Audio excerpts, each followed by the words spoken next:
Hi everyone. Should really have a book in front of me, but I don't. We are coming into the first Shabbos of this year, Shabbos Bereshis. It's not really the first Shabbos of the year. We spoke about it, but it's called Shabbos Bereshis, the first parsha of this year.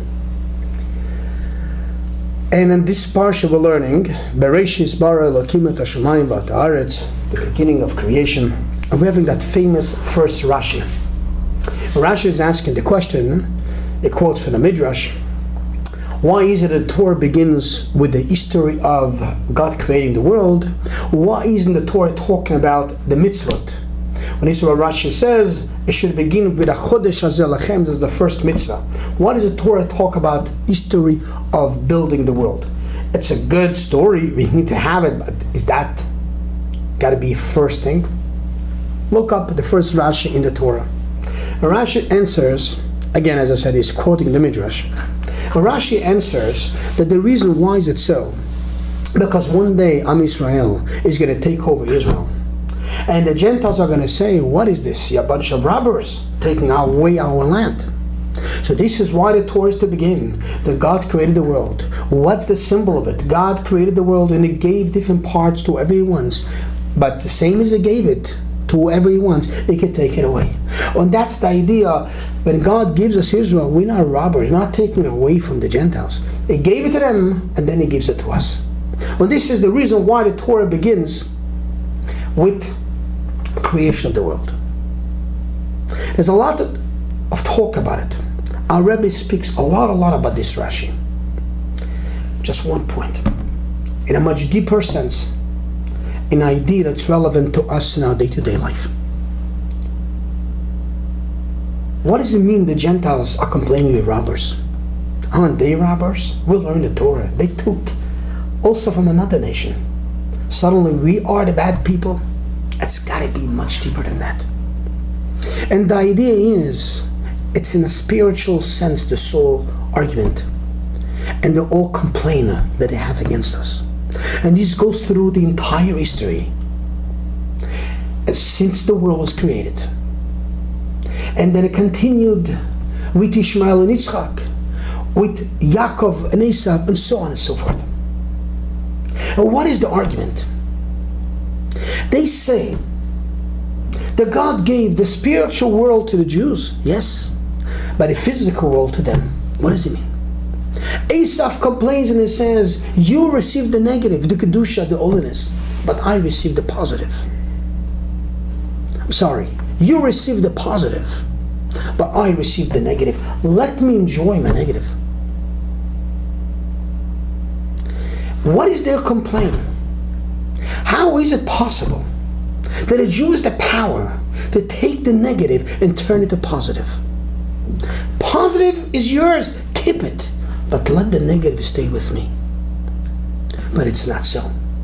As we know, the mission of the Jew is to remove the negative, but not just removing the negative, to transform it to positive. As we talk about, kosher meat is kedusha, positive. Non-kosher meat is not kedusha, it's a negative. That's why we don't touch it. So the guy says, Jew, enjoy your kosher meat, but the non-kosher meat belongs to me.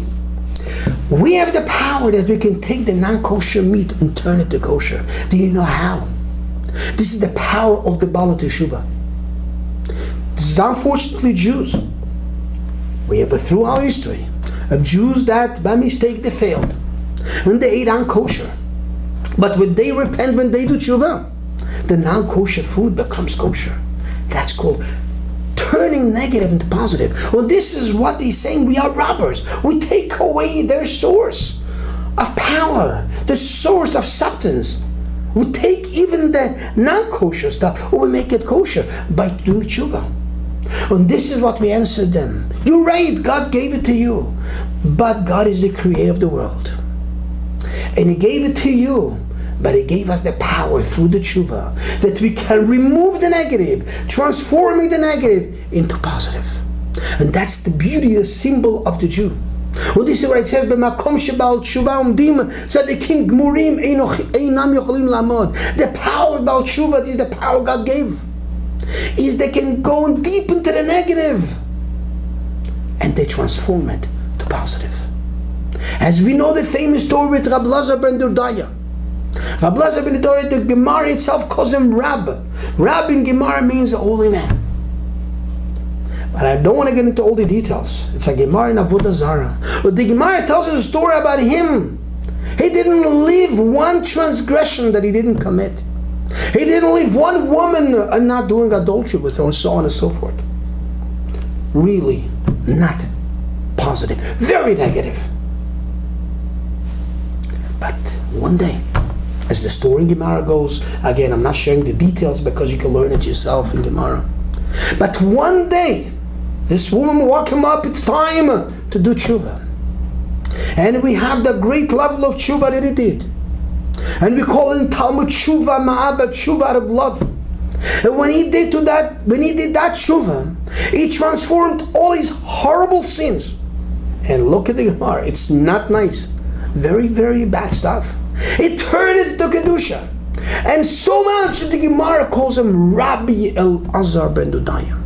When as the Gemara says, Rebbe was crying, look, on one Jew is able to acquire. He got the entire world in 1 hour by doing tshuva. Because he took all his negative that he was involved and turned it to positive, to Kedusha.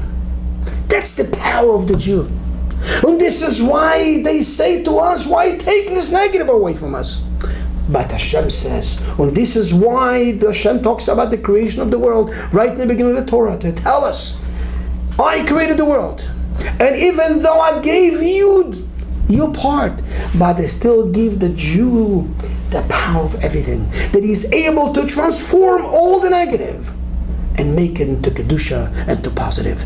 Tremendous lesson. Let's take the lesson to us. We should know our responsibility, our obligation, and our merits, that we have the power to transform the entire world to become Kedusha.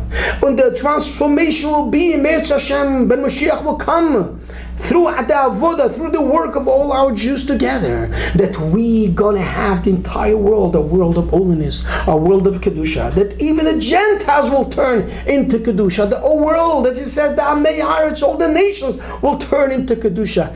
That's our mission, that even the negative should turn positive. And this is what God gives it to us. When? And this parsha, I created the world, when I give whatever I want to whoever I want. And God gave us the power to turn it around. Let's do it. We'll succeed, or we'll bring Mashiach today by turning the world into great Kedusha. Have a great, beautiful Shabbos.